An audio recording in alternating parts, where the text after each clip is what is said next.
Hekk kif kaġun tal-gwerra fl-Ukrajna madwar l-Ewropa kollha bosta familji u negozji għandhom qegħdin jissiltu mal-ispiża għolja tal-enerġija.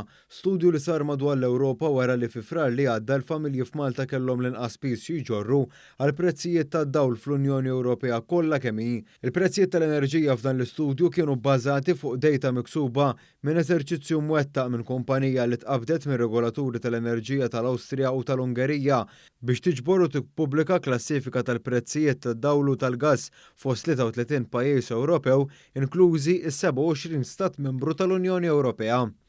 Meta l-istudju li ġie ppubblikat mill-Euronews aġġusta l-prezzijiet tad-dawl tal-pajjiżi differenti skont l-istandards tal-kapaċità tal-akkwist tal-familji f'kull pajjiż, irriżulta li fost l-istati membri tal-Unjoni Ewropea il-prezzijiet tad-dawl għar-residenti varjaw minn 14 euro 10 ċenteżmi għal kull kilowatt f'Malta li hu l-aktar baxx għal massimu ta' 51 euro 60 ċenteżmu għal kull kilowatt fiċ-Ċekja.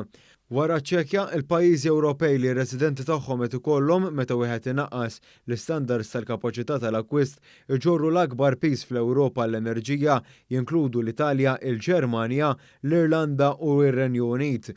Il-prezz medju għall-enerġija fl-Unjoni Ewropea fi frar skont l-istandard tal-kapaċità tal-akkwist tal-familji kien ta' 30 euro 30 ċenteżmu għal kull kilowatt li huwa l-aktar mid-doppju minn ta' Malta.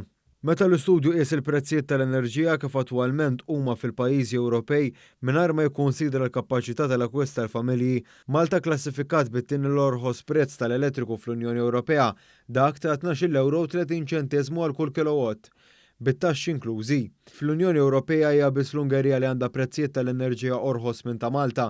L-ogħla prezz tal-elettriku residenzjali fl-Ewropa huwa dak tal-Irlanda 49 euro u 90 ċenteżmu għal kull kilowatt li huwa iktar minn 4 darbiet ogħla mill-prezz f'Malta. Malta ma kienx tkun f'pożizzjoni li tippermetti li l-familji jġorru l-inqas piż fl-Ewropa għal prezz tal-elettriku kieku ma kienx għal miżuri f'waqthom fejn fost oħrajn intefqu aktar minn biljun u 100,000 euro f'sussidji għal dan il-għan. Dan jissarraf f'għajnuna ta' madwar 2,000 euro fis-sena għal kull familja. Fuq l-allokazzjoni ta' fondi nazzjonali bħala persentaġġ mill-prodott gross domestiku, l-istudju Ewropew sab li Malta qed tinvesti t-tieni l-akbar appoġġ wara l-Ġermanja. Madankollu meta wieħed iqis li l-prezzijiet tal-enerġija fil-Ġermanja huma 4 darbiet ogħla minn ta' Malta, l-għajnuna offruta mill-Gvern Malti li qed jassorbi kull żieda fil-prezzijiet tal-enerġija u l-fuels ferm aktar sinifikanti minn dik tal-Ġermanja.